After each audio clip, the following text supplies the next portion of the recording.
प्रिय दर्शकों, नमस्कार। मैं आपका प्रिय ज्योतिषी आचार्य पंडित अविनाश शास्त्री स्वागत करता हूं अपने YouTube चैनल ज्योतिष सिंधु पर। आज हम बात करेंगे 2023 में होने वाले रक्षाबंधन के मुहूर्त पर, तारीख पर और रक्षाबंधन पीछे की क्या कथा है, इस विषय पर। मुझे लगा कि इस बार भी पिछले वर्ष की तरह कहीं न कहीं कोई संशय है रक्षाबंधन के दिन, दिनांक, तारीख और इसके मुहूर्त को लेकर। तो मुझे लगा इस पर एक वीडियो बनाऊं और अपने दर्शकों तक इसे पहुंचाऊं। तो 2023 में जो रक्षाबंधन का मुहूर्त होगा वो होगा 30 अगस्त को। देखिए, रक्षाबंधन के पीछे जो रक्षाबंधन जो मनाया जाता है वो श्रावण शुक्ल पक्ष की पूर्णिमा के दिन मनाया जाता है। और इस बार जो श्रावण शुक्ल पक्ष की जो पूर्णिमा है वो 30 अगस्त को हो रहा है।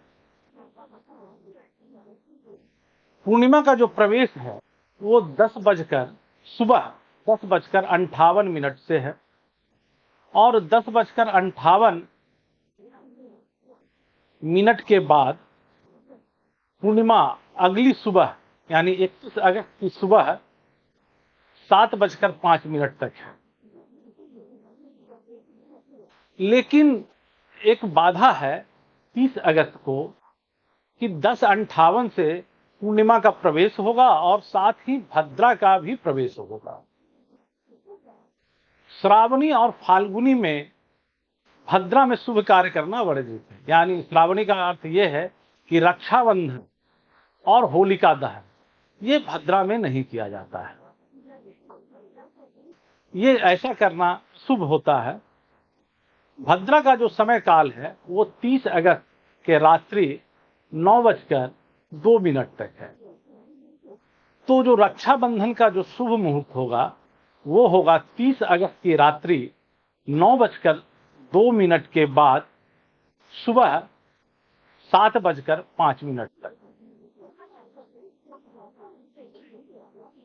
अब मैं एक बात बताऊं कि रक्षाबंधन के पीछे की जो कथा है,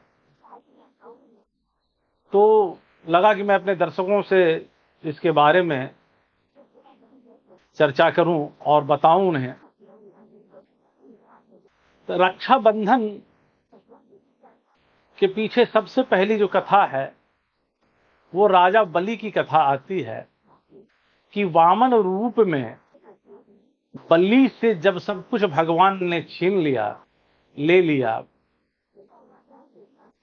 तो भगवान राजा बलि से बहुत प्रसन्न हुए और उन्होंने बलि से वर मांगने को कहा।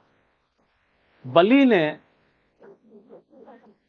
भगवान से वर स्वरूप कहा कि हे प्रभु, आप हमारे नजर के सामने हमेशा रहें। तो भगवान द्वारपाल के रूप में राजा बलि के दरबार में रहने लगे।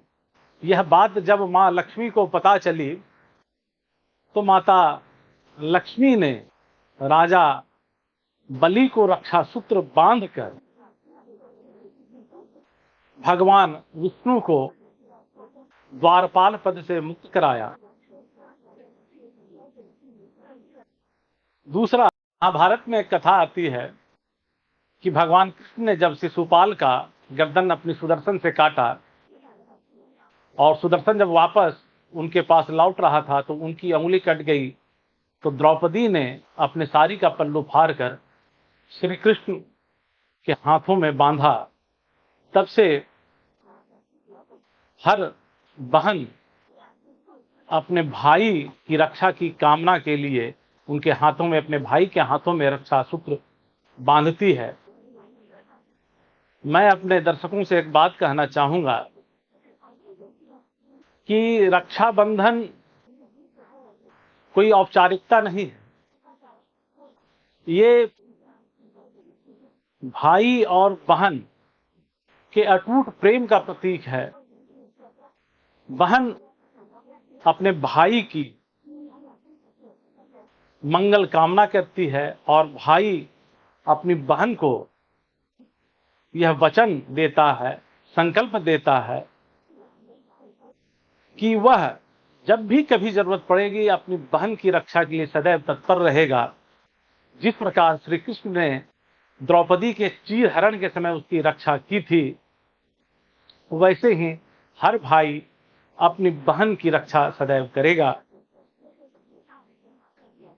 रक्षाबंधन के दिन जो रक्षा सूत्र बांधे, राखी बांधने का जो तरीका है,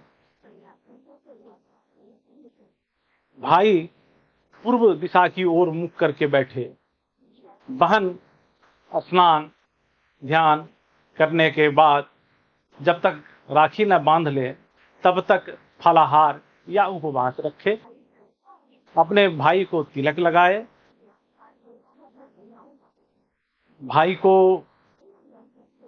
भाई की आरती उतारे और तब रक्षा सूत्र बांधे। भाई जो नेग के रूप में जो द्रव्य देता है वह संकल्प है। इस चीज को समझे कि वह संकल्प, जैसे आप कोई पूजा पाठ करते हैं तो पंडित जी हाथ में जल अक्षत देकर बोलते हैं कि कुछ द्रव्य रखने को, तो वैसे ही भाई जब अपने हाथ में कुछ द्रव्य लेता है और अपनी बहन को देता है, वह संकल्प है कि अपनी बहन की रक्षा के लिए वो सदैव तत्पर रहेगा, अपने बहन की हर दुख में वो काम आएगा। मैं रक्षा सूत्र बांधने का जो एक मंत्र है बता दूं, इन मंत्रों के साथ बांधें। जेन बद्धो बलि राजा दानवेंद्रो महाबलः तीन त्वांग नामी रक्षे माचल माचल। तो मुझे उम्मीद है दर्शकों कि यह वीडियो आपको अच्छा लगा होगा। अगर यह वीडियो आपको अच्छा लगा हो तो लाइक करें, कमेंट करें, हमारे चैनल को सब्सक्राइब करें।